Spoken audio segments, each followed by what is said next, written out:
Laura non c'è, è andata via. Laura non è più cosa mia. And good Tuesday morning to you, ladies and gentlemen. Welcome to the 2014 USCSA National Championships here live from the beautiful and historic Olympic Village of Lake Placid, New York. Hi, everybody. Boss Hogg alongside Alex Beatty as we bring it to you live here from the Lake Placid Broadcast Center, home of the USCSA Broadcast Network. Alex Beatty, welcome back. Glad you are here for another exciting 5 days of collegiate championship competition. Well, boss, it's great to be back. A beautiful venue here at Lake Placid. Just really excited to see some fantastic ski racing. We have great events lined up with the ladies' GS today, men's GS tomorrow. We'll get into some slalom action later in the week. We should see some fast skiing today, boss. Hold on to your hats. Should be a wild ride. It has been an incredible 2014 USCSA competitive season here as the Alpine Racers got started way back in December. They've had 3 months of incredible schedules, incredible training, and now they all come together here today for the Women's Giant Slalom National Championship. As a ski racer yourself, Alex, you've had the opportunity to know what goes into preparing for a national championship. These kids have been hard at work since last summer. Talk a little bit about that. Absolutely, boss. The level of competition is so high, even at the divisional and regional level. Watching these athletes compete, I got to see some of the races this year, and the competition, it's higher than ever this year. These athletes are skiing faster than ever before, and we should see some great athletic competition here today in Lake Placid. 475 athletes here in Lake Placid for the USCSA National Championship, spanning across 3 different disciplines. We'll see the Alpine competition here on Whiteface Mountain all week long. We start with the women's GS today. Tomorrow, the men come in for their GS runs. Then on Friday, Thursday, we will see the women's slalom. On Friday, the men's slalom. And then on Saturday, the dual panel action. The 2014 USCSA National Championships are brought to you in part by Patagonia. Their mission, to build the best product, cause no unnecessary harm, and to use business to inspire and implement solutions to the environmental crisis. Learn more at Patagonia.com. Patagonia, proud supporters of the USCSA. And by Reliable Racing. Whether it's Alpine and Nordic ski racing apparel and equipment, hill and event supply, sports timing equipment, or hard-to-find race gear, Reliable Racing is your one-stop shop. Check them out on the web at ReliableRacing.com. And by Hurricane Racing. When it's custom team, Alpine, Nordic, or cycling race apparel you seek, Hurricane Racing delivers. Demand the very best in custom-printed ski suits, jackets, pants, and race apparel. Demand Hurricane Racing. HurricaneRacing.com. Official sponsors of the 2014 USCSA National Championships. And by Twitchell Sportswear, the home of Yeti apparel. When you're facing truly abominable weather, the Yeti has you covered. Check out their complete collection at TwitchellSportswear.com. Proud supporters of the USCSA. Let's quickly take a look at our race and course conditions here on this fantastic 1980 Olympic Giant Slalom run here on Whiteface Mountain. A beautiful day here on the mountain, and now we're going to get started as our 4 runners are making their way down this course. Of course, always an honor to be named a 4-runner in a national championship. Alex, have you had a chance to do that? Oh, yes, boss. A go-to choice for 4-running at any level of competition. Alex Beatty is here for all your 4-running needs. Looks like we have an overcast day here, but the sun is coming out, shining a spotlight on this bottom section of the course. That will be the show, ladies and gentlemen. Keep your eyes peeled to this bottom section. Very, very steep, very long and winding GS course today. Should be a lot of tired legs at the bottom, and we should get to see some carnage, boss. 44 gates of exciting GS action for the ladies today. We'll start at 802 meters high atop here. The throughway run into Draper's Drop, and we'll finish at 480 meters here at the finish corral. A total of 322 vertical meters of drop here for the ladies. 44 and 42 is the gate count. Should be an exciting race. Incredible run here, Alex. We had an opportunity to ski it over the weekend, and very steep. The first 15 gates of this course, right out of the start shack, an incredibly steep pitch. Then they level out. They snake through the woods here on Whiteface, and just when you think the run is almost over, they throw 15 more of the steepest gates in the entire run in the last 15 gates. Absolutely, boss. A very fast set at the top of this course. Gates widely set. A lot of straight action there towards the center. You'll have to carry a lot of speed into that flat section, and then a cruel, almost super G turn into the bottom section of the course where those last 10 to 15 gates, very, very steep, should be a very tricky and technical portion of the course. But of course, these athletes are future national champions, and they should handle it brilliantly. 2 runs of exciting women's giant slalom action here today. We'll take the top 30 racers from run number 1. We'll flip their order. They'll come down in reverse order from number 2. We'll add the times together, and that's who's going to determine our national champion for the ladies here today in the giant slalom. I'd like to welcome all of our viewers and listeners on the World Wide Web at www.broadcast.uscsa.com. Make sure you share that link on Facebook and Twitter with all your friends. Like us on Facebook at facebook.com/USCSA and follow us on Twitter at USCSA. Looks like our forerunners have now successfully made their way down the course. They'll be radioing information back up to the start shack. Very important information, Alex, as you know, just to find out if there's any tricks or trades as they make their way down these 44 gates. And it looks like we're going to get ready to get started here this morning. Our first skier out of the shack from Northeastern University, we'll see Hannah Sadik. She'll be followed by Polly Evans from Columbia University. Then it's Jessica Bishop, McKenna McNabb, Samantha Bisnair, Natalie Pearl, Brenna Murray, Allie Spencer, Jenna Richardson, and Margaret Del Cole, our first 10 racers. Sit back and relax, folks, on a beautiful Tuesday here in Lake Placid, New York. Temperatures warmed up a little bit. It was certainly chilly when we got here in the teens, but about 28, 29, 30 degrees out here today. Going to get this race in as we expect an enormous snowstorm coming through the Lake Placid area tomorrow night, calling from anywhere between 12 to 20 inches of snow. Should make things interesting for the slalom on Thursday, no doubt. Absolutely, boss. A very warm day today. Should soften up some of the snow. Could create some ruts in the middle of the course. We could see a lot of the course deteriorating as the day goes on. And then tonight, a deep freeze will turn this entire hill into boilerplate conditions. Should be tricky for tomorrow's race.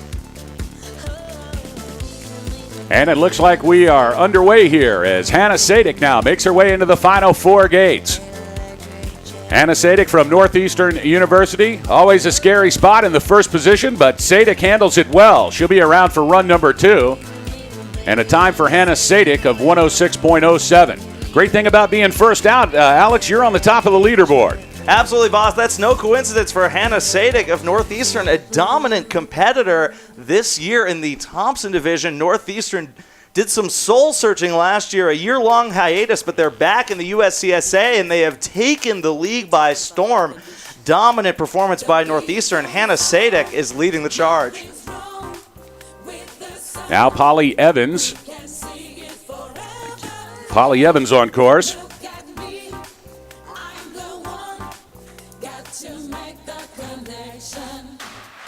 Polly Evans from Columbia University, across the stripe in a 110.58. And now on course, it is Jessica Bishop from Hobart and William Smith College. Bishop second fastest in the intermediate split shack. We have 2 split timing sections in this course, so we'll be able to follow the ladies down as they make their way from the top. And now into the last 6 bakes, flying is Jessica Bishop. 3 gates to go for Bishop as she kips the tuck and punches the stride in a time of 108.14 for Jessica Bishop. Aggressive tuck there, Jessica Bishop into that steep part of the course. Hard to drive those legs in when you're in that aerodynamic tuck, but she handled it well, and she's rewarded with an excellent time. Next up, we'll see St. Olaf College's McKenna McNabb. She'll be followed by the University of British Columbia's Samantha Bisnair, sister of Mike Bisnair. We watched him race a couple of national championships. And here comes McKenna McNabb into the final 10 gates. McNabb from St. Olaf College. She was second fastest in the intermediate gate. Now 3 to go for McNabb. Will it be enough to take over Sadik?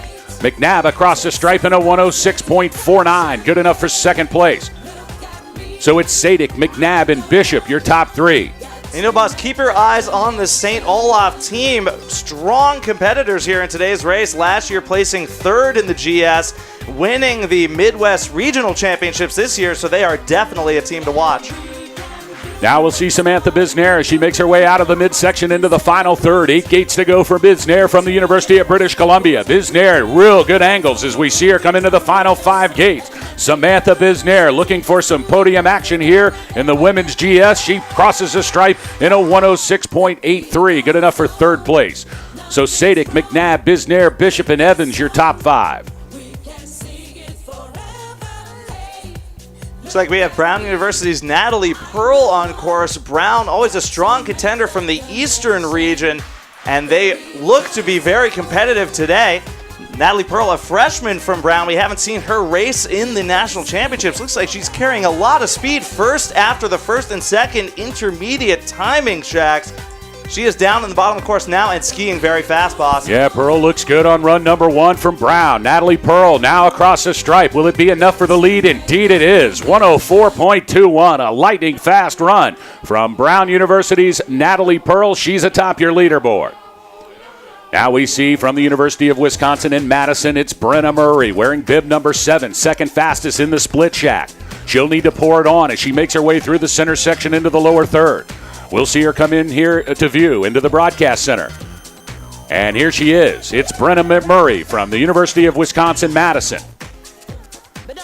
She had a tough time in the middle section of the course. Went from second fastest to 5th. She'll have to pour it on. And now with 3 gates to go from the University of Wisconsin-Madison, it's Brenna Murray wearing bib 7, and into the corral, it's Murray with a time of 108.94.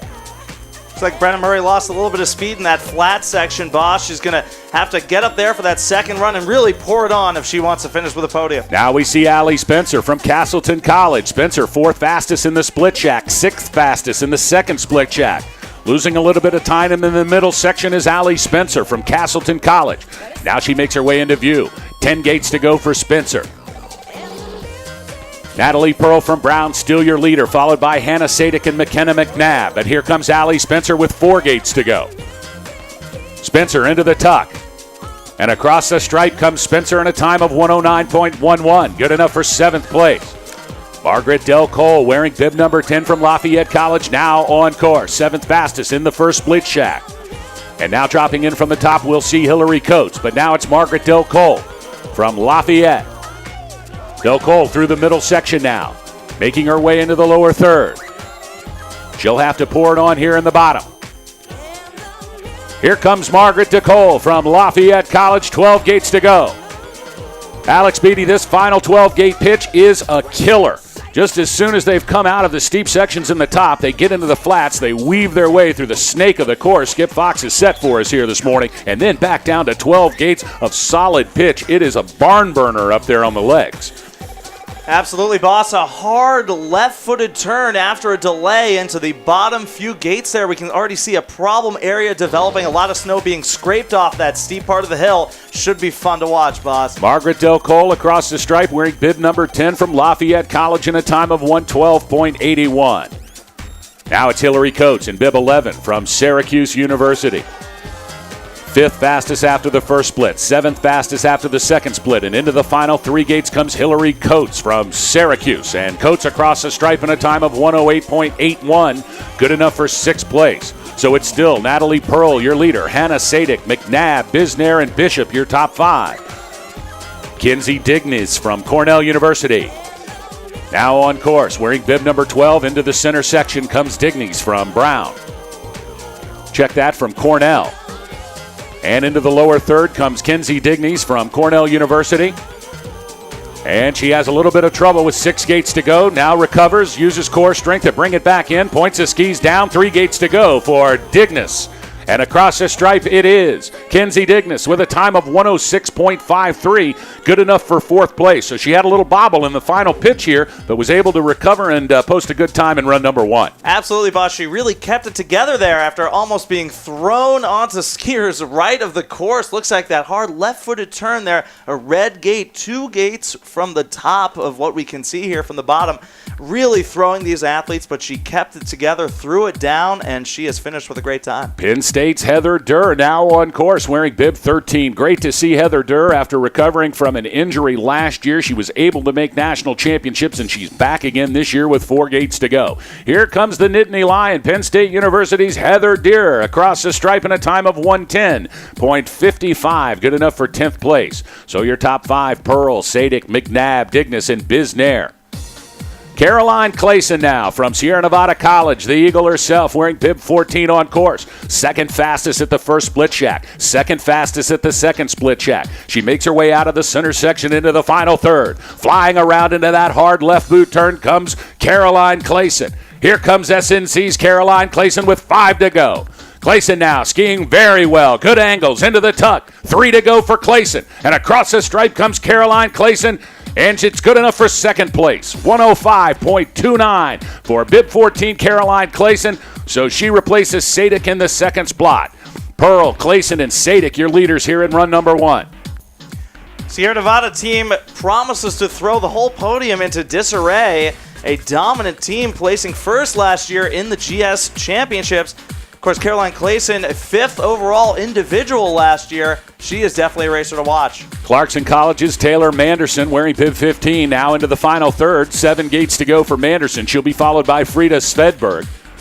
Meanwhile, here at the bottom in the finish corral comes Taylor Manderson from Clarkson University into the tuck. Into the corral comes Manderson with a time of 107.60. Good enough for 7th place for Taylor Manderson.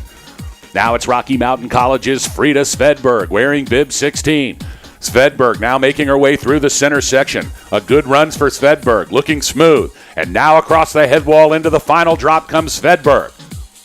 12 gates to go for Frida Svedberg. She was your leader at the first split shack. Leader at the second split shack, Frida Svedberg has got a run going here in run number 1. 3 gates to go for Svedberg. Rocky Mountain College's Frida Svedberg punches the line. And your new leader, Frida Svedberg from Rocky Mountain College with a time of 102.48. That is a lightning fast run. Natalie Pearl from Brown University with a 104.21, almost 2 seconds faster. Alex Beatty, Frida Svedberg just laid it out here in run number 1. Absolutely, boss. It's going to be tough to top that. Natalie Pearl and Caroline Clayson are going to have to really throw it down the second run, make up almost 2 seconds to compete with Frida Svedberg.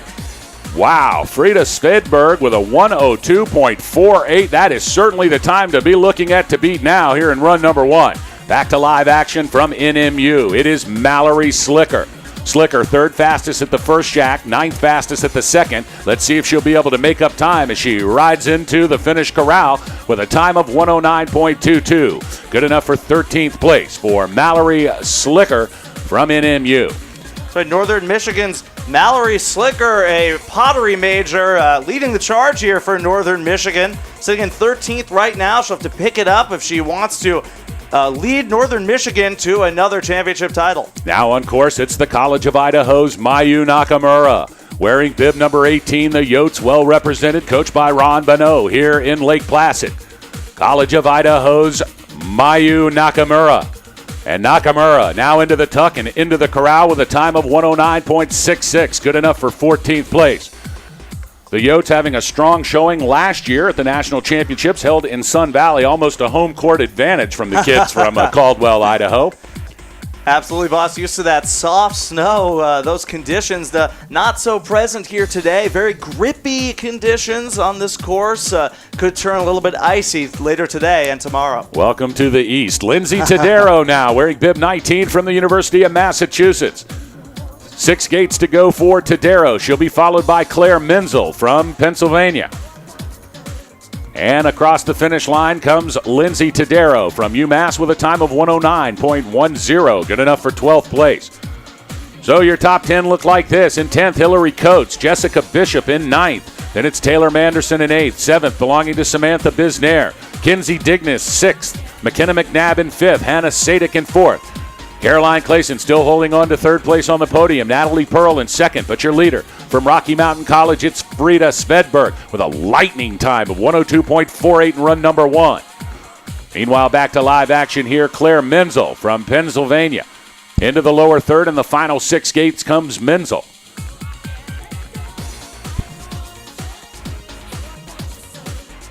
And punching the stripe is Claire Menzel from Pennsylvania, a 112.02, good enough for 18th place. Menzel wearing bib number 20. Now back to live action. It's Abigail Ellis into the center section from the University of Michigan. The Wolverine wearing bib number 21, 14th fastest at the first split shack, then 18th fastest in the second split shack, so she lost some time in the middle part of the course. Now into the final head wall. 10 gates to go for Abigail Ellis. Looks like she had a little bit of trouble there on that very steep section of the bottom course. You have to wonder, some of these athletes from Michigan, Pennsylvania, maybe don't get to see steeps like this regularly in practice. Could be a challenge. Well, they are definitely understanding reality that there is no second run if you don't finish your first run. So taking a little extra caution, especially here in the final 10 gates. Alex, the legs are on fire. I mean, they made it through the start shack pitch, then they're through the snake and through the flat section. And just about when the legs start to turn on the heat, they've got to come down 12 gates of steep here into the final. A great set from Skip Fox today. Back to live action with 5 gates to go. It's Sarah Gregory from CMU. Wearing bib 22. Gregory, 13th fastest at the second split shack and across the stripe in a time of 108.43. Good enough for 10th place for Sarah Gregory. Before we saw Abigail Ellis of Michigan, bib number 21, finished with a time of 110.86. Good enough for 19th. Now on course, Babson's Kristen Sweeney. 5th fastest after the second intermediate. She's going to have to pick it up here at the bottom if she wants to place in the top 3. Had to scrub a little bit of speed there on that steep section. You have to imagine all that snow is getting pushed off, and it should be just a sheet of ice for some of these racers to come down later. Could cause some problems. Into the finish corral, it's Kristen Sweeney from Babson College with a 106.47. Good enough for 5th place, so a great first run for Kristen Sweeney from Babson. Now back to live action, wearing bib 24, it's Maurice Combe. Maurice Combe from the University of Rochester. She'll be followed by Caitlin Porter. Caitlin Porter now dropping in from the start shack, but it's Maurice Combe from the University of Rochester. Combe wide on that turn, but now trying to gather it back with 5 gates to go. And good speed from Combe here in the bottom section. Here comes the University of Rochester's Maurice Combe. And across the stripe in a 108.14. Good enough for 10th place. So we can see a lot of talented racers still yet to come. This top 10 totally not set. A lot of strong racers from both the East and the West and everywhere in between. Athletes from all over the country have been training all year just for this competition. Speed specialists out today throwing everything down, and we have seen some tremendous skiing so far. Now it's Caitlin Porter from CSUS wearing bib number 125. Hanging on into the final 2 gates and across into the finish corral comes Caitlin Porter. And a good run from Porter, 106.80, good enough for 8th place. Frida Svedberg from Rocky Mountain College, still your leader in a blistering 102.48, almost 2 seconds faster than Natalie Pearl from Brown University in second. Caroline Clayson still on the podium in the 3rd slot from Sierra Nevada at a 105.29. So certainly Frida Svedberg now from Rocky Mountain College, the time to beat for the ladies in run number 1. Remember, we take the fastest 30 here from run 1. We reverse their order. We call that the flip. That's how we send them down in run number 2. We add the times together from both runs, and that's who we crown as a national champion later on this afternoon here at Whiteface Mountain. Back to live action, Kayla Weber in bib 25 from UCO wearing, yes, bib 25 and a time of 109.82. Good enough for 20th position for Kayla Weber. Next up from Lafayette College, dropping in, we'll see Olivia Erdman as we have a hold here on the course.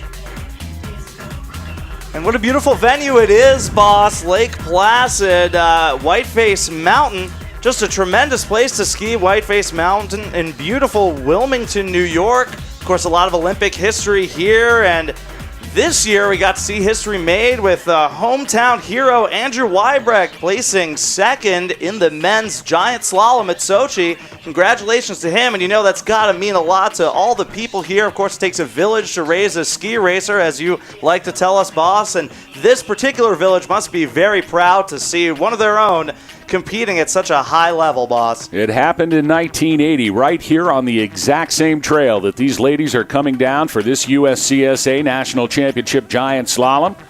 Back in 1980, the gold belonged to Hanni Wenzel from Liechtenstein. She won both the GS and the slalom here at Lake Placid in the 1980 Olympic Games. She was followed by Irene Eppel from West Germany, winning the silver in the GS, and the bronze to Perrine Pellin from France.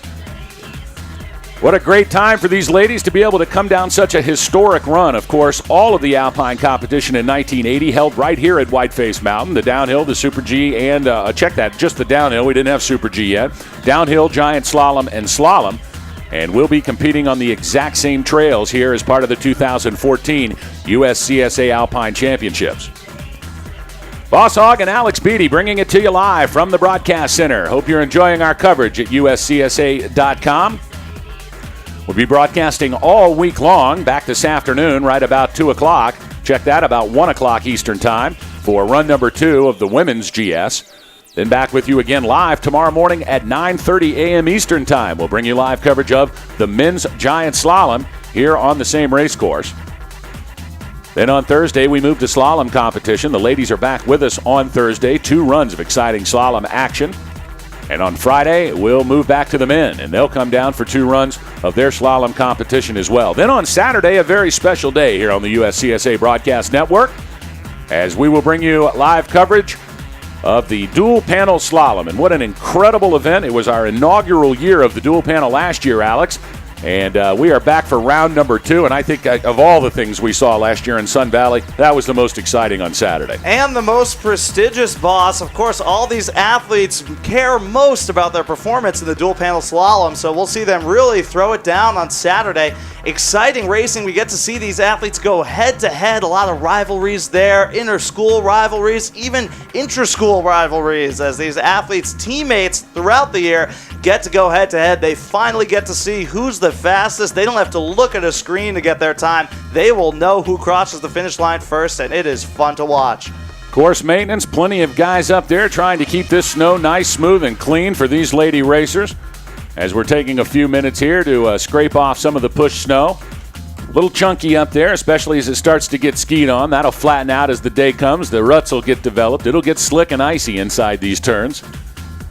An incredible army of volunteers here from the USCSA to help out with this Alpine venue, and what an incredible venue we've put together here today. Great to see all the folks now skiing up.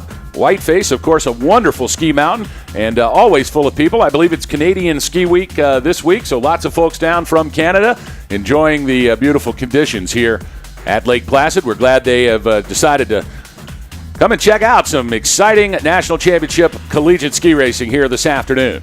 Absolutely, boss. I think they're thinking of opening a Tim Hortons in the Lake Placid area for all the Canadian skiers coming down. A lot of tourism in the Lake Placid area. Great to see so many people out here enjoying some incredible skiing, so many different types of terrain here at Whiteface. I'm excited to get a chance later today, get out there on my aging slalom skis and hike up to the top of this mountain, see if I have any of that slalom magic left in me, boss. I'm sure you do, Alex. It's got to still be there. Back to live action now. Cornell University's Ashby Sussman now on course, wearing bib number 27. And Susby now through the middle section, making her way into the lower third. We should see her crest the head wall here momentarily. And Sussman now making the turn into the final head wall. Ashby Sussman from Cornell University, 17th fastest at the first split shack. She'll be followed by Sandra Gerlich from the University of British Columbia. And it looks like she's down. Ashby Sussman had a tough time navigating that hard left boot turn to the right here as she made her way to the head ball. It is a direction change in combination with a pitch change, always tricky. And Sussman, as you can see, continuing to slide down the hill. That's about the steepest part of this head wall right here, and she's come to a stop. Looks like she's going to be okay. So a tough break for Ashby Sussman. That's going to be the end of her GS day. She'll be back with us on Thursday for the ladies slalom. You can just see the exhaustion, boss. She slowed down a lot into that second section of the course, that flat part, and it all came together in an explosion there near that bottom pitch. Now it's British Columbia, Sandra Gerlich in bib number 28. Gerlich with 5 gates to go. She was 14th fastest at the second split shack. She'll have to pour it on here, and into the tuck comes Sandra Gerlich, and Gerlich across the stripe in a 108.81. Good enough for 14th position. Now on course, we see the University of Massachusetts' Claire Hamnett. Hamnett wearing bib number 29, 15th fastest at the first split shack. She'll be followed by Katie Olvstead from St. Olaf's.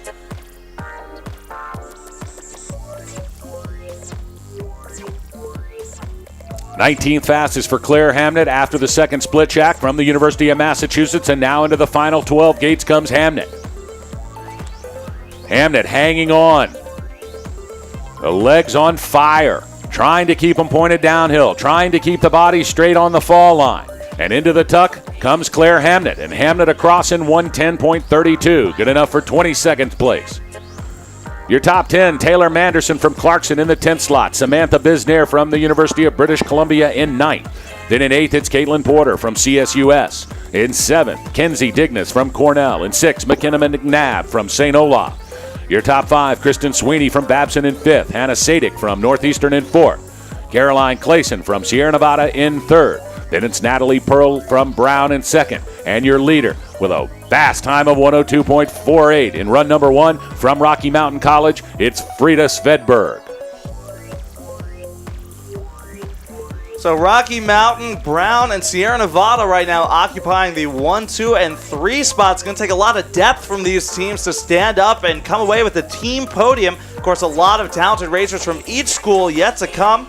Excited to see Sarah Schaefer of Clarkson. She is standing in the start gate contemplating this very long and technical course. She's going to put all of what she has practiced, all of her ski racing knowledge and ability into this run and throw down a solid technical performance, boss. Sarah Schaefer waits high atop the race course here on Whiteface Mountain.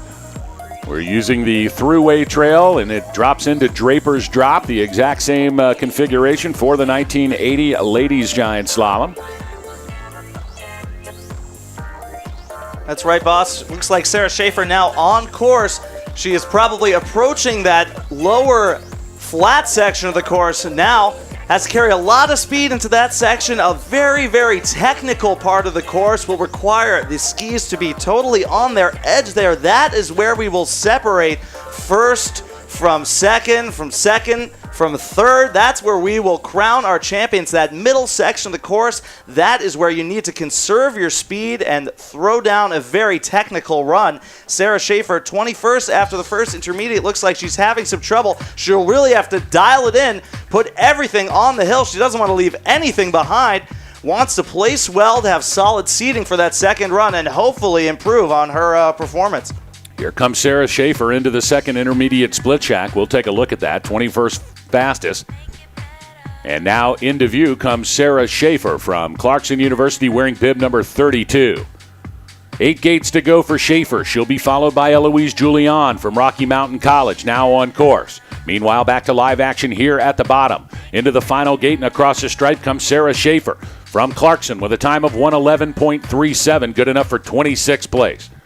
But now on course, the one to watch, bib number 33, Eloise Julian from Rocky Mountain College. Second fastest in the first split shack. Second fastest in the second split shack. Will she have enough here on the bottom to overtake Frida Svedberg from Rocky Mountain, her teammate?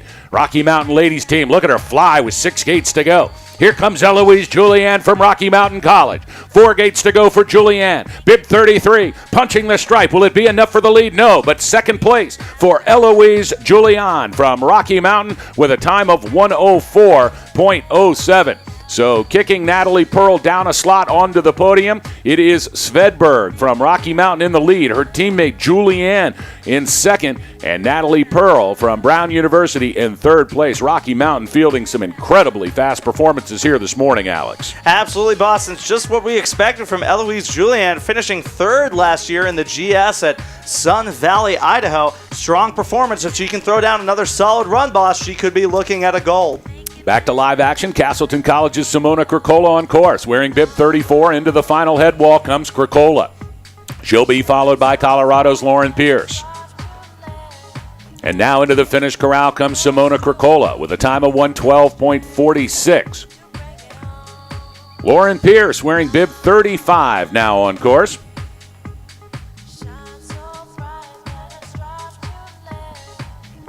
From Columbia University, check that. I sent her to Boulder instead.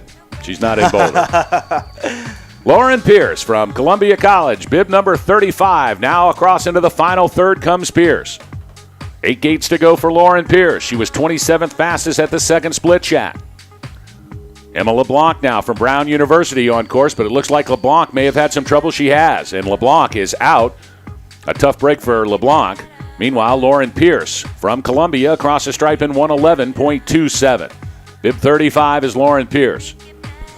So tough break for Emma LeBlanc of Brown. Brown, a perennial contender in this event. Very strong in the giant slalom. Finished first at Eastern Regionals, though last year at Sun Valley they had a disappointing 7th place finish. They're hoping to improve on it this year. I know a lot of talented skiers, led by Natalie Pearl, the freshman sensation from Brown University, sitting in 3rd right now. So Brown has a lot of talent just in recruiting these strong athletes. Great skiing out of Brown University, and they're a team to watch today. Amazing after Brown University up in Sunday River had done so great 2 years ago in the Women's National Championships with a win in the giant slalom. And then actually had a danger of losing the program at Brown University. It took an enormous push from parents and ski racers and supporters of ski racing. And now it's nice to see Brown solid back with their program and here today for the 2014 championships. Absolutely, boss. Just a tremendous amount of support here for these programs. Parents, taking their kids skiing when they're young, sending them to schools where they can practice their skiing day in and day out. It takes just a tremendous amount of effort from parents, devotion and dedication to these kids, and just all the work they put into it. It really does take a village and a family to raise each and every one of these ski racers, and it's just got to be so rewarding for that family to watch these racers compete today. And for what many of them, it's the climax of their skiing career, at least their collegiate career, and they're doing beautifully so far. Well, that's why it's important for the USCSA to broadcast as much of this coverage as we possibly can. Lots of folks can't make it to New York. The athletes are here.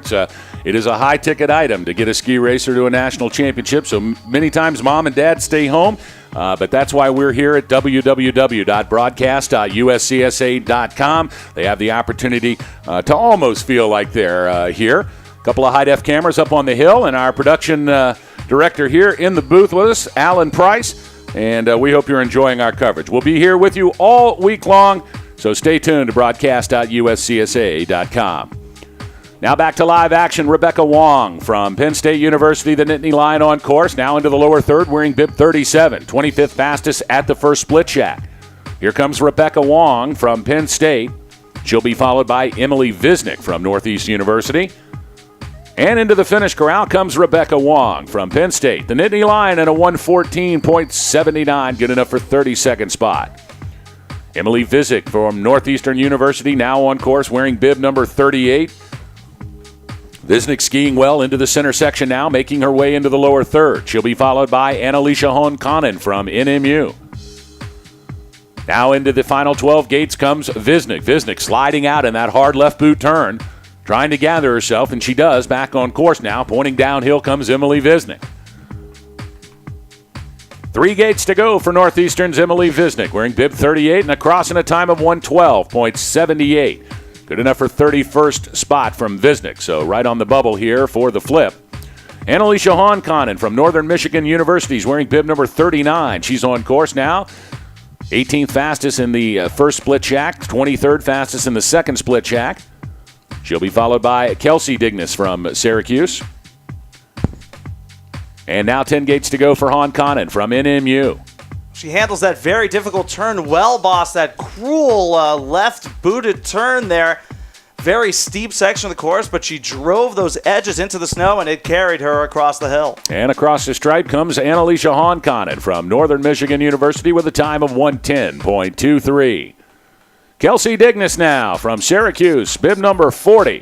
Into the center section comes Dignas, and now it's Nina Herner, the Yote from the College of Idaho, wearing bib 41, dropping in from the top.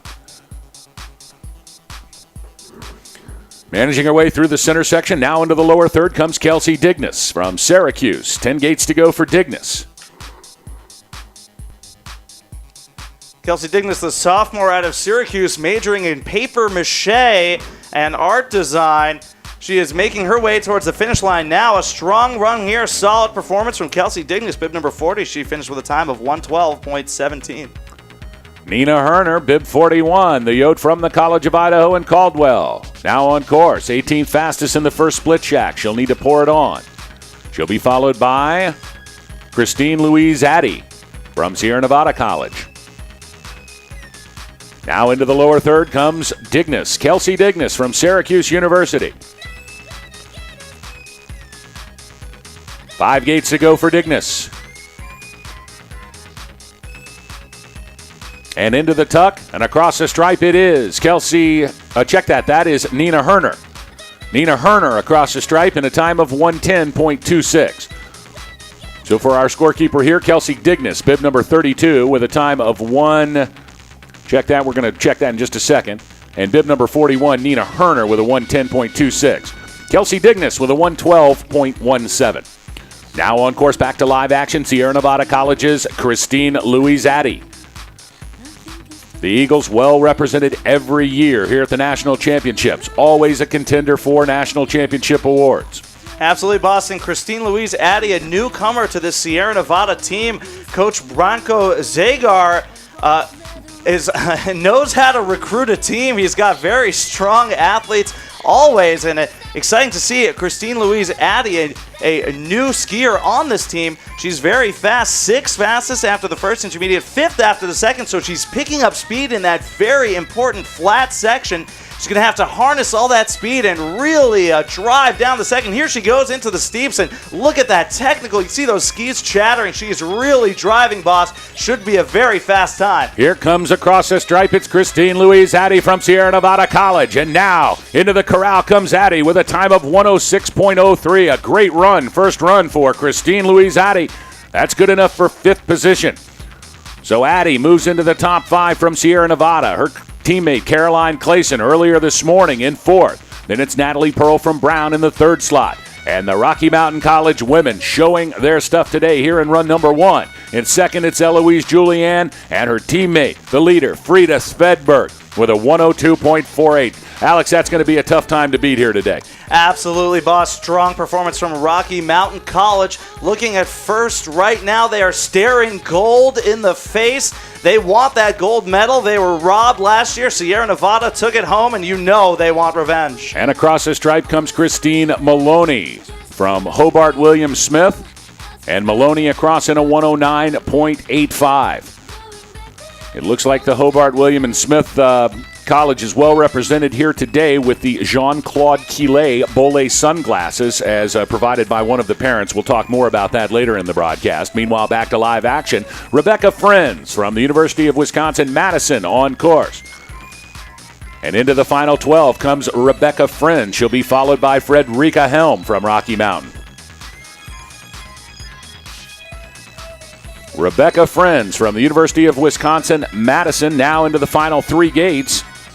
And she holds her tuck across the stripe. Into the finish corral, it is Rebecca Friends from Wisconsin-Madison in a time of 1:16.49. So she had a little hip check there, about 4 gates from the bottom, but she kept it together on one ski for a little bit. But she finished. She'll get a second run, and that is all important here. Got to earn that second run if you want to place in today's race, boss. The powerhouse Rocky Mountain College now sending another racer down. Frederica Helm into the final 5 gates. 5th fastest at the second shack. She'll need to pour it on to get on the podium here in run number 1. And across the stripe comes Frederica Helm with a time of 105.70. That's good enough for 5th place. So take a look at your leaderboard, folks, and wonder, is Rocky Mountain College in the game or what? 5th place, 3rd place, check that. 5th place, 2nd place, and 1st place. 3 of the ladies from Rocky Mountain College in your top 5. Jerry Wolf with a heck of a women's program here at Nationals this year. Absolutely, boss. Rocky Mountain sitting in first right now. You know Brown University wants to answer strong. Here's Ali Gusinich of Brown on the course now, skiing very fast into this bottom section. Goes into a tuck there, and now she will cross the stripe. That's bib number 46, Ali Gunesic of Brown. She'll finish with a time of 106.34, good enough for 8th. So Brown looking at a strong sitting right now. Sierra Nevada as well with Caroline Cleason and Christine Louise Addy in 4th place and 6th respectively. They'll need some solid runs out of their racers yet to come if they want to challenge Rocky Mountain. Back to live action. Castleton College's Blair Hooper wearing bib 47 on course. 19th fastest at the first shack, 17th fastest at the second. She's got a good bottom half going as she makes her way into the final 6 gates. Here comes Castleton College's Blair Hooper. Hooper now into the tuck and punching the line at a time of 108.65, good enough for 18th. So Hooper lost a little time here in the final head wall, but still a good run.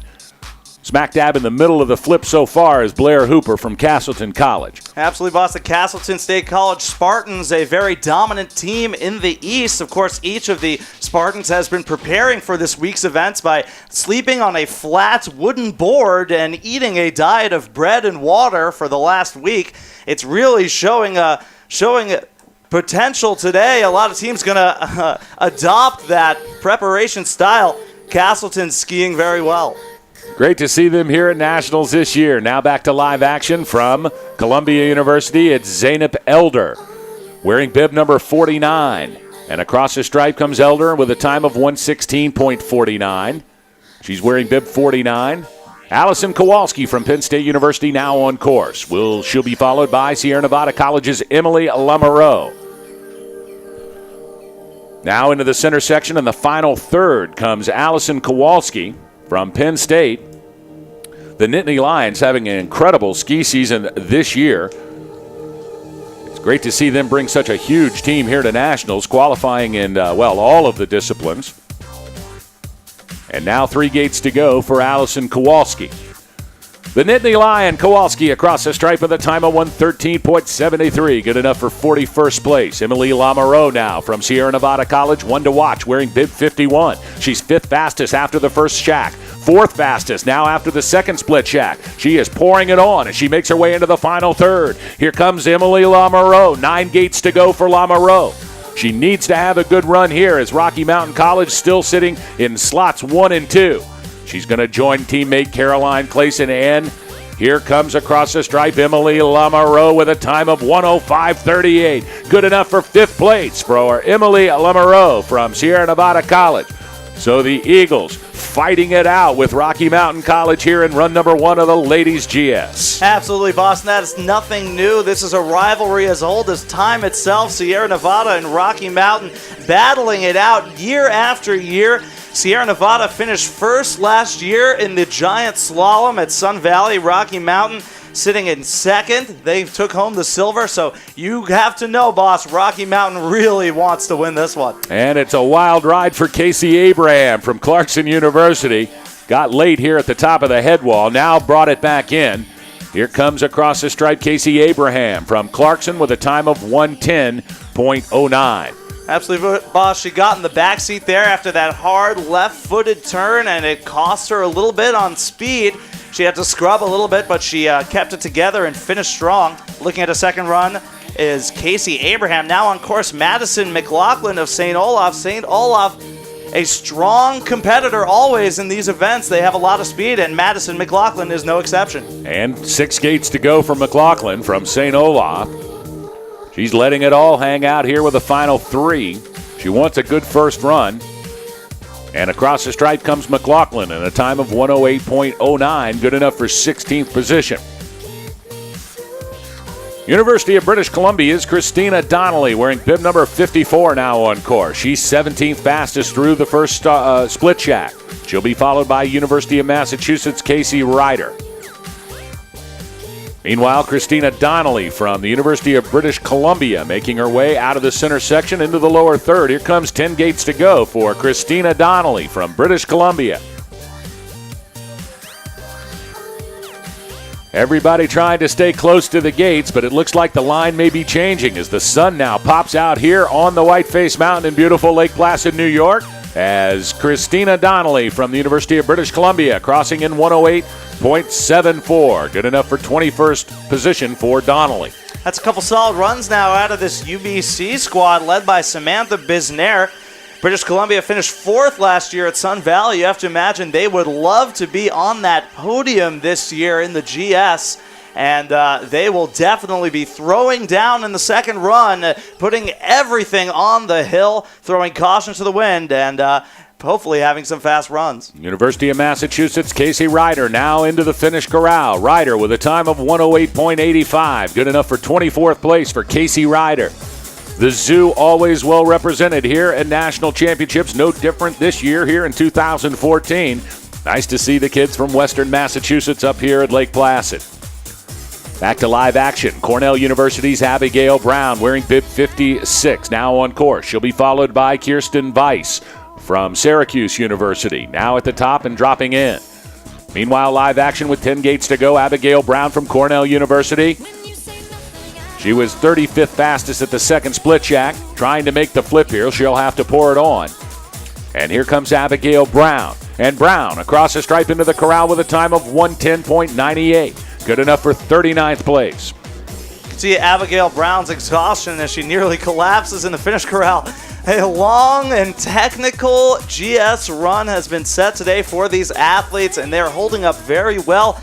A lot of these athletes struggling in the bottom of the course. You can see some wider, more conservative lines taken, and that's just got to be the exhaustion. Those legs are tired. So many turns and so many steep sections of this course. It's very challenging, boss. Indeed it is. As back to live action we go. Kirsten Weiss from Syracuse University now making her way across into the finish corral with a time of 106.87. That's good enough for 15th place, so a good run out of the middle of the pack for Kirsten Weiss from Syracuse University. And she is well positioned here for run number 2 later on this afternoon. Of course, we'll bring you live coverage of the second run of the women's giant slalom here from beautiful Whiteface Mountain in Lake Placid, New York. Coverage today beginning at 12:30 this afternoon Eastern Time. Make sure you tune in to the broadcast.uscsa.com website, where you can check out all of the live action here from the USCSA Broadcast Network. Boss Hogg and Alex Beatty with you from the Broadcast Center. Hope you're enjoying our coverage. A great day here in Lake Placid, New York, as we bring you run number 1 of this 2014 Ladies National GS Championship. Olivia Radke from the University of Wisconsin-Madison now making her way into the corral. And a successful first run from Radke with a time of 125.08. Lindsay Wright from Northeastern University, bib 59 on course. Northeastern, of course, Alex, firing up a big ski team this year. Great success at regionals and at the Thompson Division finals that we got to see.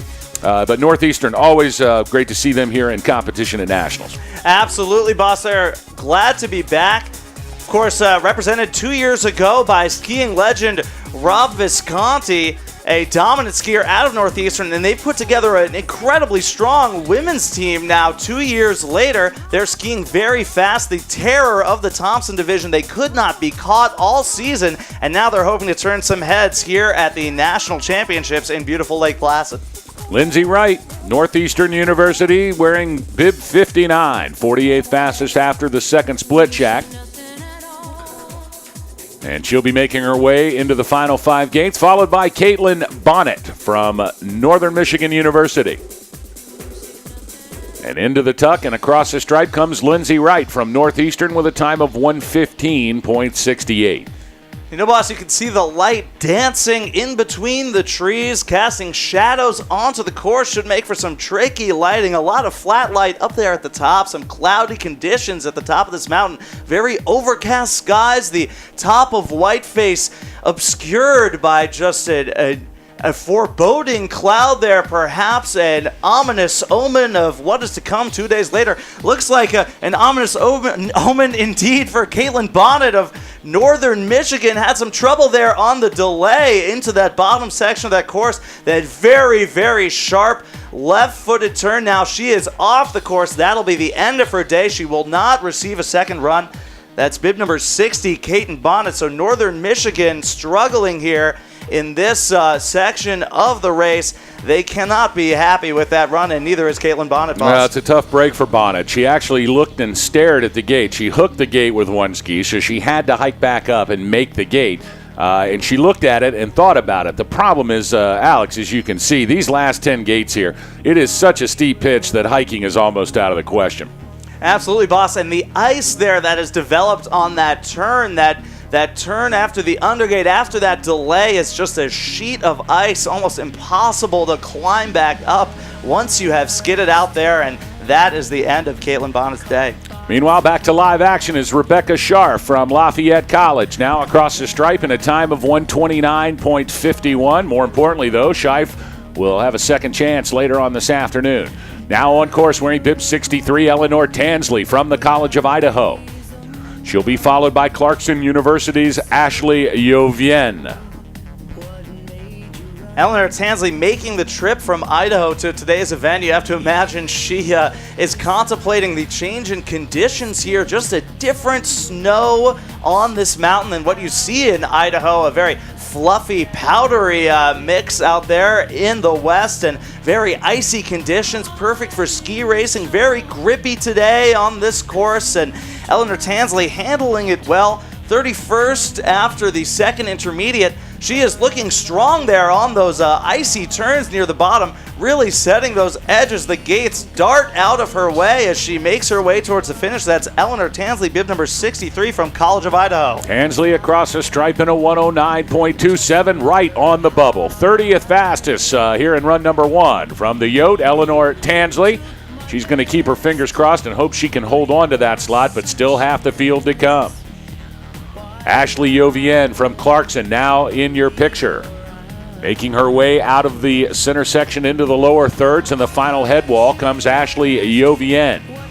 And now Yovienne with 12 gates to go. She'll be followed by Samantha Liddell from Lafayette College. And awaiting her first run in the start shack from Syracuse University, it's Amy Menapace.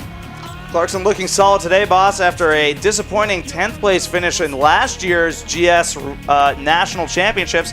Bib number 64, Ashley Yovienne of Clarkson, finished with a time of 112.98. So Clarkson with some solid runs today. They're hoping for redemption in the team competition. Ashley Yovienne from Clarkson wearing bib 64 across in 112.98. And now Samantha Liddell from Lafayette College on course, making her way into the lower third. Looks like Hobart and William Smith's Rebecca Colgren had some trouble there, boss. She has skied out of the course. She will not finish this run. So a tough break there for Rebecca Colgren and for Hobart and William Smith, losing a couple racers early in today's race. That's going to be tough for them to battle back and finish on the podium. Of course, Colgren, the infamous family providing Boss Hog his Jean-Claude Quillet sunglasses almost 10 years ago. I still have them. And who walks up to the broadcast window this morning but one of the Colgrens wearing the Jean-Claude Quillet Bolle sunglasses from 1971. So a tough break for Colgren. She'll be back for the slalom on Thursday as we reconvene here at Whiteface Mountain. We'll bring you live coverage of the ladies slalom beginning at 9:30 a.m. Eastern Time. All part of our broadcast coverage here at broadcast.uscsa.com. Samantha Liddell across the stripe in a 130.91 from Lafayette College. And now on course at Syracuse University's Amy Menapace. And now dropping in from the start shack from Brown, it's Amanda Engelhardt. So Menapace and Engelhardt on course. They'll be followed by the College of Idaho's Casey Benner.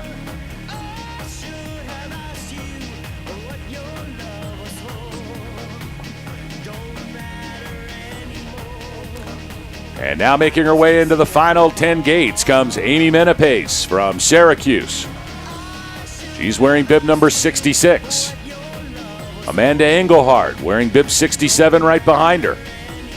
And 2 gates to go, and across the line comes Amy Menapace from Syracuse with a time of 115.72. Now Engelhardt from Brown, 25th fastest after the first split, 19th fastest after the second split. So Amanda Engelhardt's got a good center section going here. Had to scrape some speed as she made her way into the head wall into the final third. Still a good run for Engelhardt. She wants to make the flip. Here comes Brown University's Amanda Engelhardt. So she got late there on that last blue gate, making her way towards the finish now, boss. And across the stripe comes Engelhardt with a time of 108.91, good enough for 26th place. So she'll hold on as long as she can to make that top 30 flip for run number 2 this afternoon. Meanwhile, back to live action. Bib 68 from College of Idaho. It's Casey Benner. Benner on course. Now Kayla Johnston from the University of British Columbia dropping in from the start shack. They'll be followed by Malin Erickson from Rocky Mountain College. She'll be one to watch as well, wearing bib 70, awaiting run number 1 from the top. Meanwhile, back to live action. Here in the bottom third comes Casey Benner from the College of Idaho. Benner, 44th fastest in the second split shack. Looks like she's got a good lower section going here, Alex Beatty, as she makes her way into the finish corral. Here comes Casey Benner and across in 112.61. Absolutely, boss. Really driving those downhill skis into the snow. I could read the bottom of her skis from here. I believe they said, "I love Boss Hog." A lot of love for Boss Hog today on the hill, and Casey Benner, no exception. Solid run, and great to see the College of Idaho well represented here. Indeed. Kayla Johnston now from British Columbia, making her way into the final 12 gates. We'll see Malin Erickson now dropping in from Rocky Mountain. One to watch here. We'll keep our eyes on Kayla Johnston, though. Here in the final 6 gates comes Johnston, and Malin Erickson is down. Malin Erickson from Rocky Mountain College is down. That's a big development. We'll talk more about it in a second. Meanwhile, here at the bottom, Kayla Johnston across from the University of British Columbia. But Malin Erickson is down on the course, and that's going to be the end of her giant slalom day.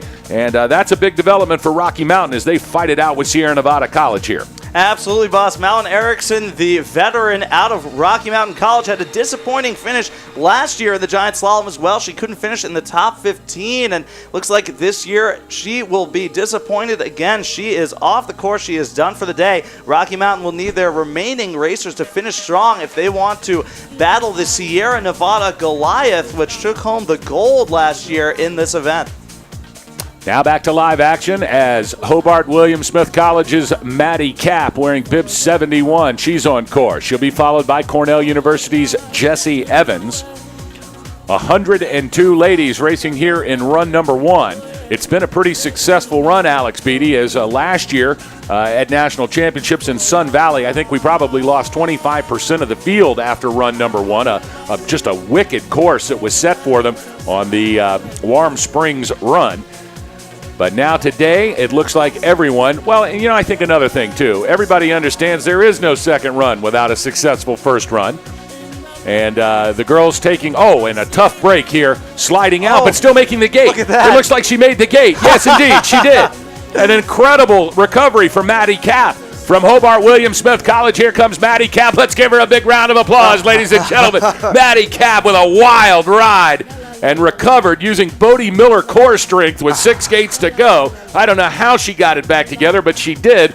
And Maddie Kapp, as we just talked about how important it is to finish run number 1, she must have heard us up there and said, "I can't quit now," and she didn't. So Maddie Kapp will be back for run number 2 later on this afternoon. A great performance of strength and courage from Hobart William Smith's Maddie Kapp. Absolutely, boss. It looks like she's skidded out on that left-footed turn we've been talking so much about.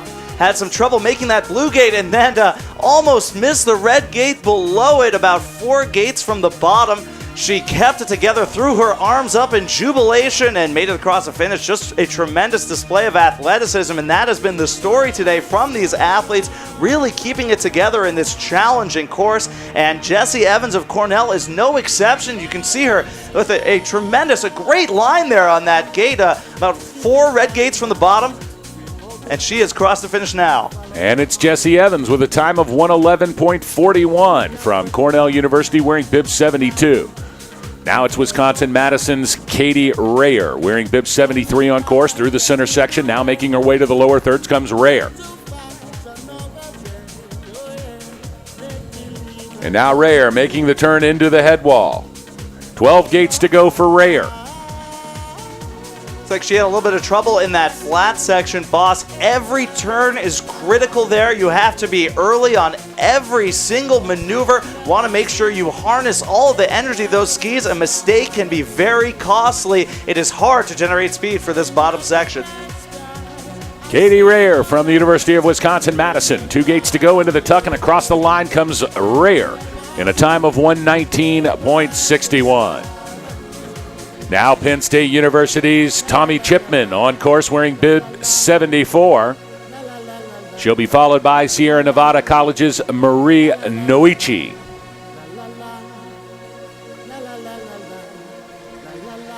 10 gates to go for Tommy Chipman from Penn State University. The Nittany Lions well represented here today. And here comes Chipman. Into the tuck and across the stripe. The corral welcomes Tommy Chipman from Penn State University with a time of 1:16.14. Now on course, Sierra Nevada College's Marie Nuichi. And Nuichi, sixth fastest after the second intermediate split shack. So she's got a good run going. Here comes Nuichi. Bib 75, the Eagle from Sierra Nevada Colleges. Incline Village just cranking out incredibly fast collegiate ski racers. And no exception for Marie Nuichi from Sierra Nevada. And fourth fastest is Nuichi in a 104.93. So out of nowhere comes Marie Nuichi from Sierra Nevada. And she is now firmly in the top 5. Let's run down your top 5. Caroline Clayson, also from Sierra Nevada, in the 5th slot. Nuichi in 4th. Natalie Pearl from Brown University in 3rd. Eloise Julian from Rocky Mountain in 2nd.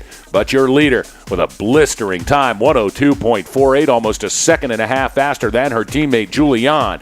From Rocky Mountain, it's Frida Svedberg. Svedberg just letting it hang out early this morning, and she definitely laid down the time to beat today, and no one's gotten close. Absolutely, boss. She has set the bar and given Rocky Mountain a strong lead.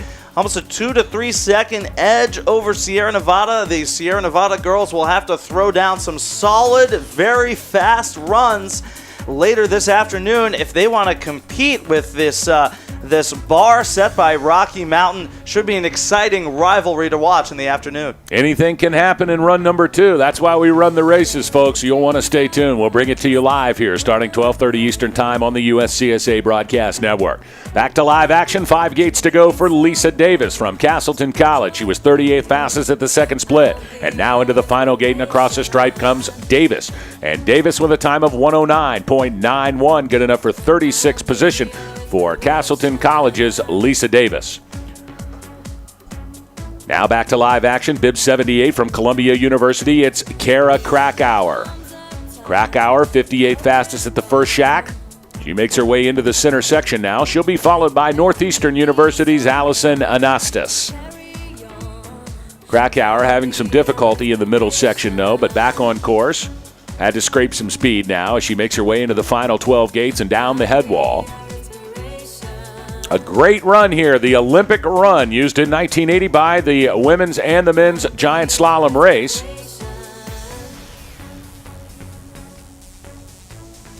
And into the final 3 gates comes Kara Krakauer from Columbia University, and Krakauer into the corral with a time of 122.98. And it looks like that Krakauer ejected in the finish corral. That is a show for all of the spectators, so let's give her a warm round of applause, ladies and gentlemen. She did it for you. Krakauer, a double ejection yard sale here in the finish corral. But it means nothing but success for Krakauer as she'll be back for run number 2 this afternoon. Time of 122.98 for Kara Krakauer, and the show of the day already here in the finish corral. You know, some people just like to make an entrance, boss. Kind of an unconventional move there in the finish corral. But she caught everyone's attention. That's Kara Krakauer. Looks like Northeastern's Allison Anastas had some trouble at the top of the course. She has skied out. That's bib number 79 from Northeastern. So a tough break for Northeastern, this team that has looked so strong all year. They are going to struggle today to finish strong in this GS competition. Now in the start house is Northern Michigan University's Elizabeth Wolf wearing bib number 80. So the sun trying to peek its way out of the clouds here at beautiful Whiteface Mountain in Lake Placid. Of course, all of the alpine competition and the border cross, skier cross, and snowboard competition taking place here at Whiteface Mountain for this 2014 National Championships.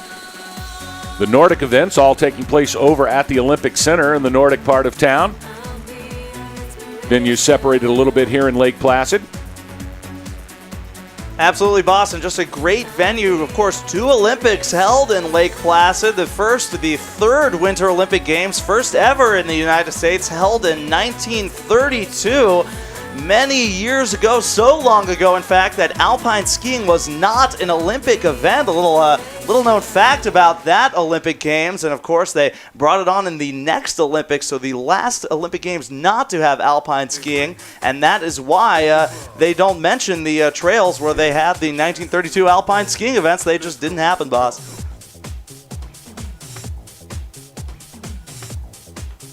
Back to live action now, wearing bib number 80 from Northern Michigan University. It's Elizabeth Wolf on course. Wolf now making her way into the final 12 gates. She'll be followed by the University of Massachusetts' Grace Glennon.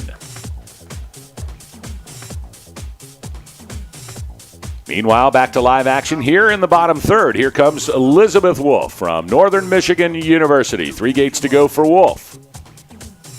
And Wolf across into the corral with a time of 118.75. Grace Glennon from University of Massachusetts, followed by her teammate Jennifer Costello, now on course.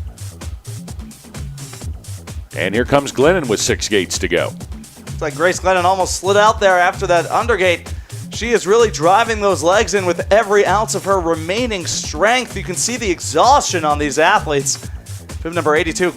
Grace Glennon crossed the finish line with a time of 111.97. It's just a very tricky course. So many pitch changes, so many directional changes, and just a very straight set up at the top into those steeps. These athletes are going to have to be on their toes, boss, and they are performing well, but you can just see it's really taking its toll on their legs in this bottom section of the course. UMass's Jennifer Costello wearing bib 83 now into the head wall. 6 gates to go for Costello. 45th fastest after the split shack. She'll need to pour it on here to make the flip, but a good run and a successful run, most importantly, for Jennifer Costello from the University of Massachusetts with a time of 111.03. Now on course, the Nittany Lion from Penn State, Hillary Deagle, wearing bib 85. She'll be followed by Rocky Mountain College's Mallory Kelly, wearing bib 86, now on course, dropping in from the start shack, followed by Anna Rosenblum from Syracuse University. Meanwhile, Penn State's Hillary Deagle making her way through the center section into the lower third. A tricky transition as they make their way out of the top steeps into a center section where you cannot afford to lose speed. Very technical in the center section, and then back to the steeps in the lower third with 10 gates to go. Now it's Hillary Deagle, the Nittany Lion, with 4, 3, 2, and the final gate comes Deagle. Deagle across the stripe with a time of 118.98 for Hillary Deagle from Penn State University. Now it's Mallory Kelly from Rocky Mountain College. Always want to watch the Rocky Mountain kids.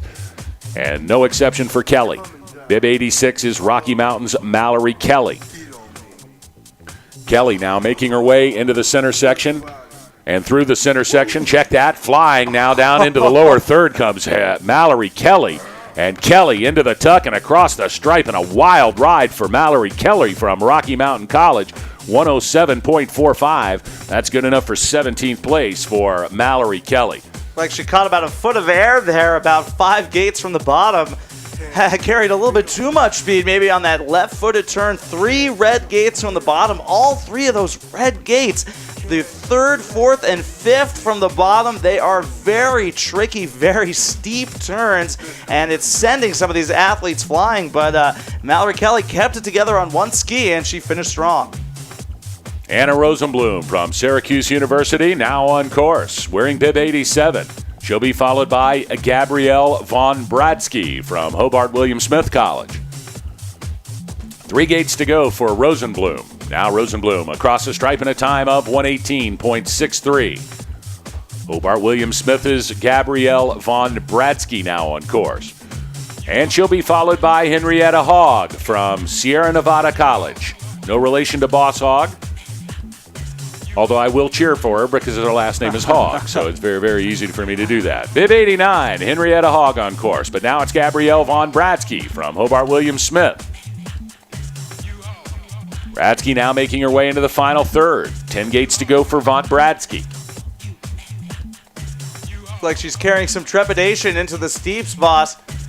It's got to be very icy now. A lot of snow being skied off. You can see each one of those little clouds after one of those turns represents a significant amount of snow being removed from the course. And punching the stripe is Gabrielle von Bratsky from Hobart William Smith College with a time of 125.22. And here comes Henrietta Hogg. Hogg flying now through the bottom third here. 5 gates to go for Hogg. She was 10th fastest at the split shack. She's got a great run going here. And it is Henrietta Hogg from Sierra Nevada College with a 105.36 and way from the back of the pack, 6th fastest from Sierra Nevada's Henrietta Hogg. A great run for Hogg late in the first session here this morning. Absolutely, boss. Sierra Nevada looking strong right now with racers in the 7th, 6th, 5th, and 4th spots. So a lot of depth from the Sierra Nevada team and some consistency as well. They're skiing at relatively the same level, boss. So let's go down your top 10 here. We'll give you the windup. Northeastern University's Hannah Sadik in your 10th position. Sierra Nevada's Christine Addy in 9th. It's Frederica Helm from Rocky Mountain in 8th. Emily Lamoureux from Sierra Nevada in 7th. Her teammate Henrietta Hogg in 6th place. Your top 5, Caroline Clayson, also from Sierra Nevada, in 5th. Her teammate Marie Nuichi in 4th. In the 3rd position, it's Brown University's Natalie Pearl. And then Rocky Mountain College's Eloise Julian in 2nd place, but your leader, the lightning fast time of 102.48. Threw it down early this morning, Alex, and what we knew as we watched her come down was a lightning run, just a big run. And, it takes some guts to throw down a run that big in run number 1, because if you blow it, there is no run number 2. So hats off to our leader from Rocky Mountain College, Frida Svedberg. She's the one to beat, the time to beat, and she will be poised to try to come down and do it again in run number 2 and walk away from Lake Placid, New York with her first national championship here at the USCSA.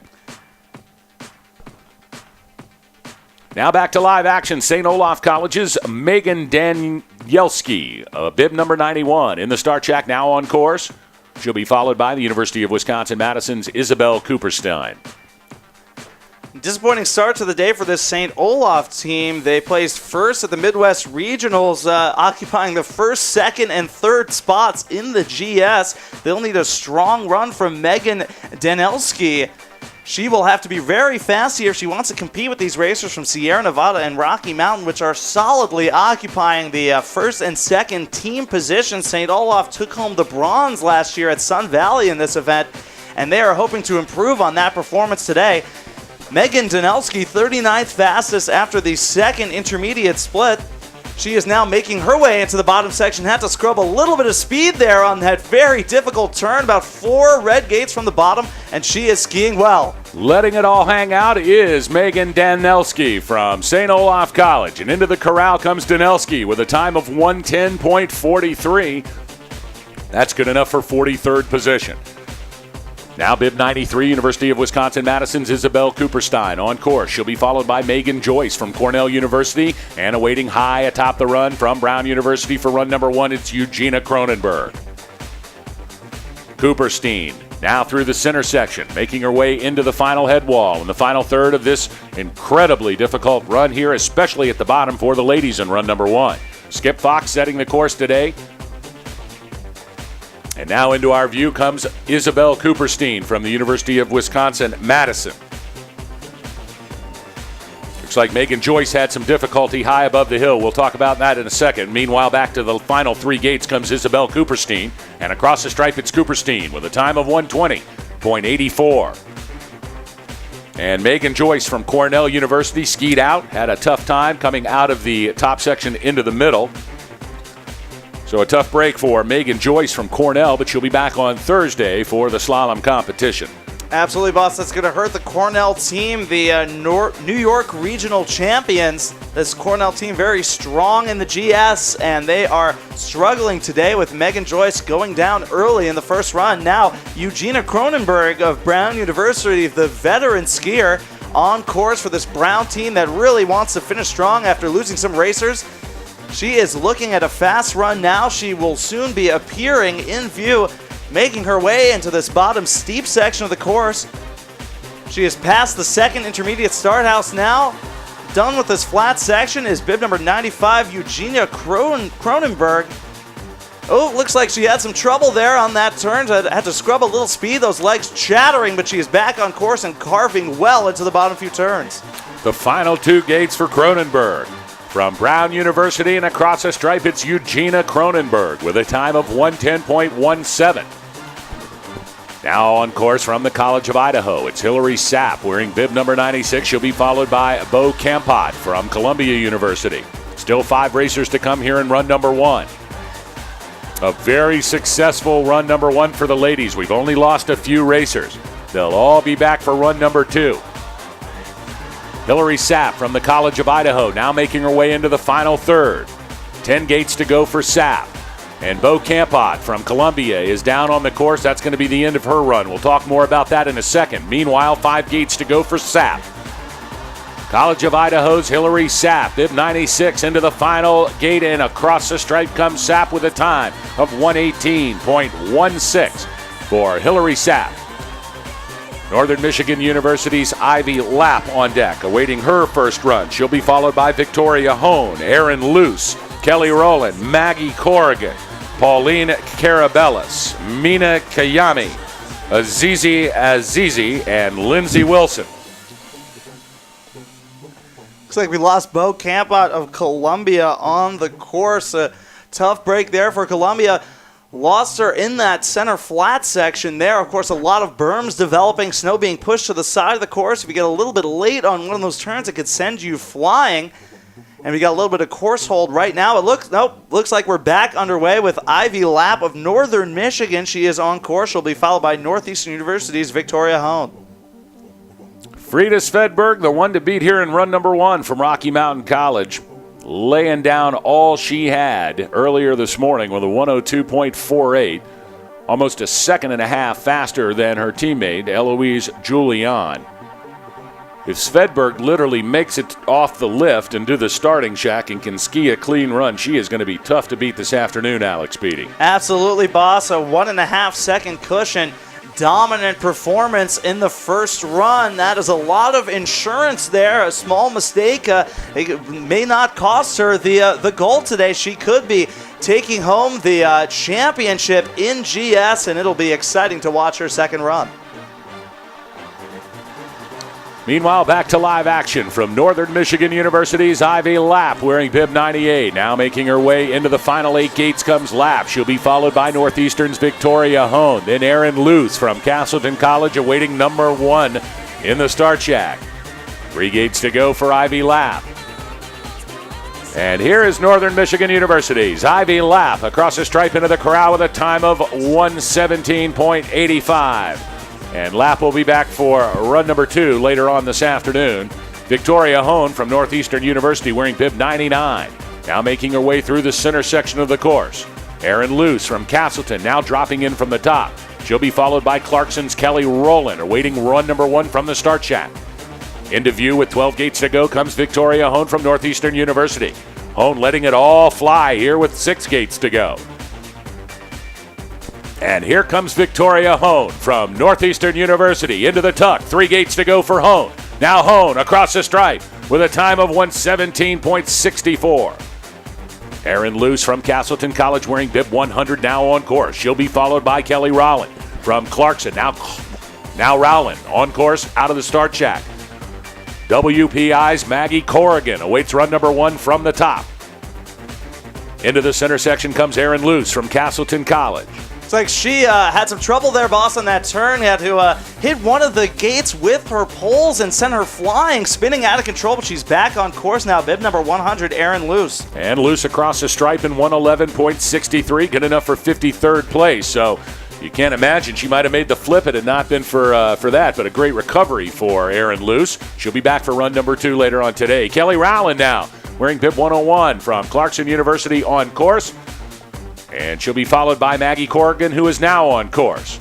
Meanwhile, through the center section into the lower third comes Clarkson's Kelly Rowland. So everyone's favorite Destiny's Child, Kelly Rowland, now making her way into the bottom section of the course. Looks like she will not have a dilemma as she crosses the finish line. That's bib number 101.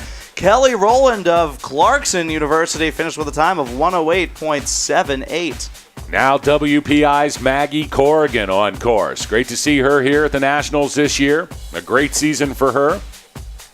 And Maggie Corrigan now making her way through the center section. And across into the lower third, here comes Maggie Corrigan. Corrigan racing well this year. All the way in the back of the pack, though, is Corrigan. Certainly not the greatest course set when you're skiing in the 101st position, but Maggie Corrigan has skied it all. From the east, here comes Corrigan. 3 gates to go for Maggie Corrigan from WPI. And across the stripe is Maggie Corrigan with a time of 110.59. Good enough for 48th position for Corrigan. Now it's Paulina Carabellas from WPI, her teammate, wearing bib 103 in the start. Check that. Now through the center section comes Carabellas.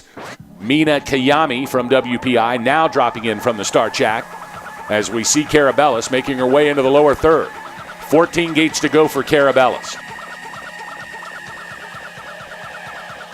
Carabellas skiing well here in the bottom section. Trying to hang on as she gets a little late with 4 gates to go. Here comes Paulina Carabellas.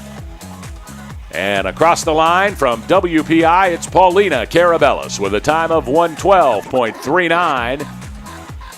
And now it's Mina Kayami, also from WPI. It's WPI in orange blur in their Fashion Nightmare bright orange GS suit, famous in the Eastern Conference. Blinding to see these WPI skiers, and Mina Kayami, no exception. She is skiing well into the bottom section. Of course, Mina Kayami, the puppeteering major out of WPI, looks like she skidded out there. Oh, and it's just a 360 collapse there in that turn that's just been giving everyone so much trouble. That hard left-footed turn, 4 red gates from the bottom. She is out on the side of the course. That's a tough break for Mina Kayami. Let's hope she's okay as the course workers make their way over to her. She's come to a stop here in the B fence. She had a good run going, Alex Beatty, but as you said, that set between the last 6, 7, 8 gates is really, really tough.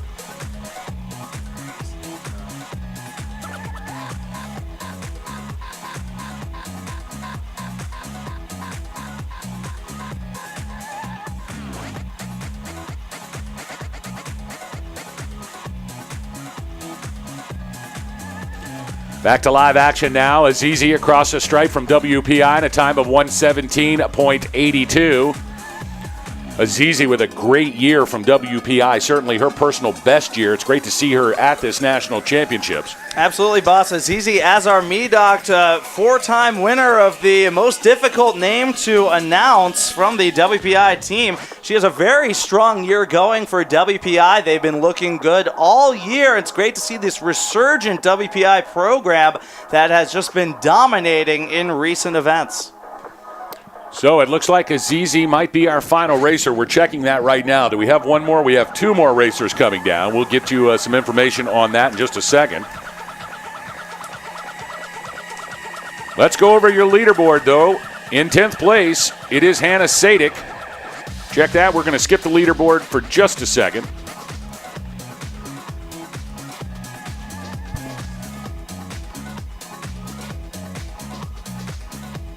As we have a little bit of bib switching here at the top here, we're going to get that situated as well. Looks like bib number 125 belonging to Caitlin Porter and bib number 106 belonging to Lindsey Wilson. We believe that's correct.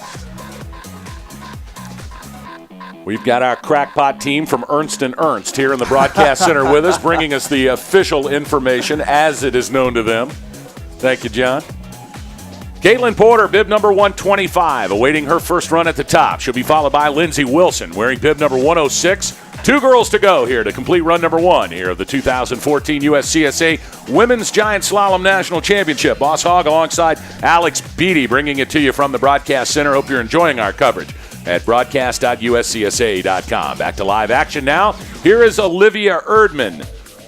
No, check that. It's Caitlin Porter, wearing bib number 125. Caitlin Porter now across the stripe, and I'm trying to check if it is bib 125. Indeed it is. So Caitlin Porter with a time of 1:15.45. It's good enough for 68th position for Caitlin Porter. And it looks like our final racer now, wearing bib number 106, that's Lindsey Wilson. And Lindsey Wilson should be on course and making her way down into our view momentarily.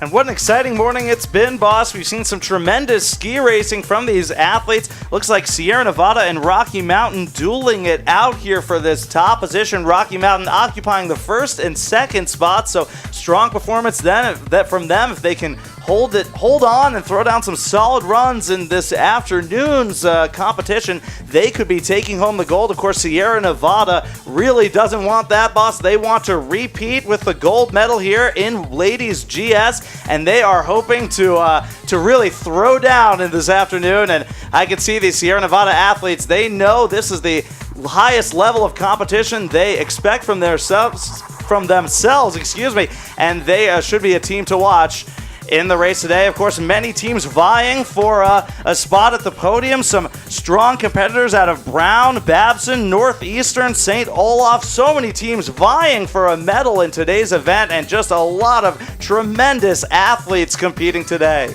And it looks like now our final racer is on course. This is Lindsey Wilson, bib number 106, the final racer for run number 1 here for the ladies. And 3 gates to go for Lindsey Wilson. Wilson with a clean run now, and into the final stretch comes Lindsey Wilson, and into the corral with a time of 1:18.50. So that's going to do it for run number 1 for all the ladies. A great first run. We'll ask our timer to scroll down so we can see our top 10 leaderboard if possible. And we'll bring you that leaderboard just momentarily, but a very successful run, Alex Beatty. It's great when we only lose 5 or 6 racers out of 100. That means everybody gets a second chance this afternoon, and that's when it really counts. They're going to go back, they're going to take a look at wax, they're going to take a look at lines, they're going to reset this course, they'll go up for the slip. But the next 2 hours, a real crucial time for these ladies as they prepare for run number 2. Absolutely, boss. No one wants to see a fall in this ski race. Least of all the athletes, they want to be competing at the highest level. They want to know who is the fastest. They don't want any technicalities. No falls from any of these athletes. They have to know who is the best, and today we will find out. We will crown a national champion this afternoon in Giant Slalom. We hope you'll join us as well as we'll bring it to you live here on the USCSA Broadcast Network. Tune in at broadcast.uscsa.com. 12:30 this afternoon Eastern Time. Our coverage will begin, and our first runners will start promptly at 12:45. So we want you to tune in for that. We'll bring it to you live here from the Broadcast Center. Let's go down our top 10 here from this morning's session. Run number 1, 10th place from Northeastern University, it's Hannah Sadik. In 9th from Sierra Nevada College, Christine Addy. In 8th from Rocky Mountain College, Frederica Helm. In 7th, the Eagle from Sierra Nevada, Emily Lamoureux. Her teammate in 6th place, it is Henrietta Hogg. Your top 5 looks like Sierra Nevada College's Caroline Clayson in 5th. Her teammate in 4th place, Marie Nuichi. In the 3rd position, it's Natalie Pearl from Brown University. And then Rocky Mountain comes and loads it on. Eloise Julian in the 2nd position. And your leader with a time of 102.48 after run number 1.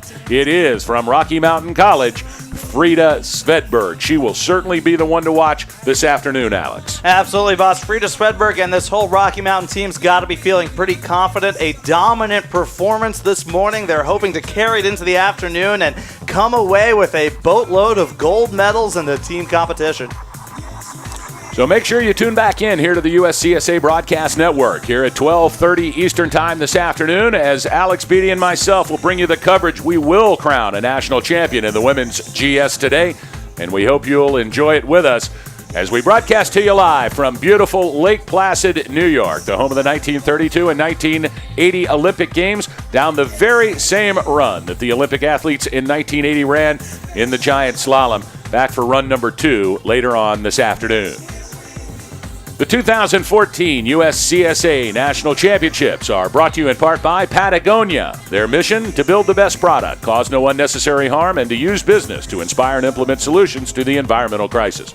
Learn more at Patagonia.com. Patagonia, proud supporters of the USCSA. And by Reliable Racing.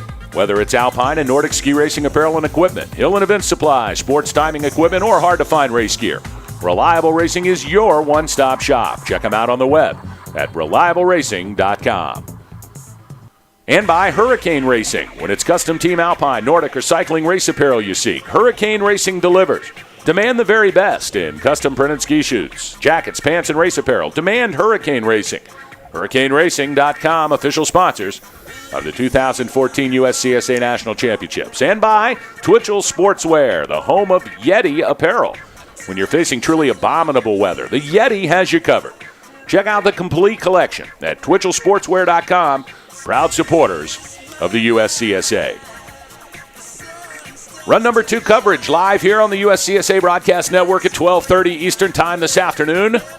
We hope you'll tune in as we will bring you the exciting conclusion of this women's 2014 National Championship Giant Slalom race. Frida Svedberg, your leader after run number 1. Certainly the lady to look at today, as all the other athletes will be gunning to take her off the top of the podium.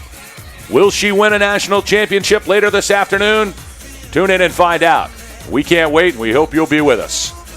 That's going to do it from the Broadcast Center here for session number 1 of a week of live broadcasting here from Lake Placid. On behalf of all of us here at USCSA, my studio producer Alan Price, cameraman Matt Goodwin high above the hill, Silas Haggerty down here in the finish corral, and my broadcast partner Alex Beatty. This is Boss Hogg saying so long, everybody.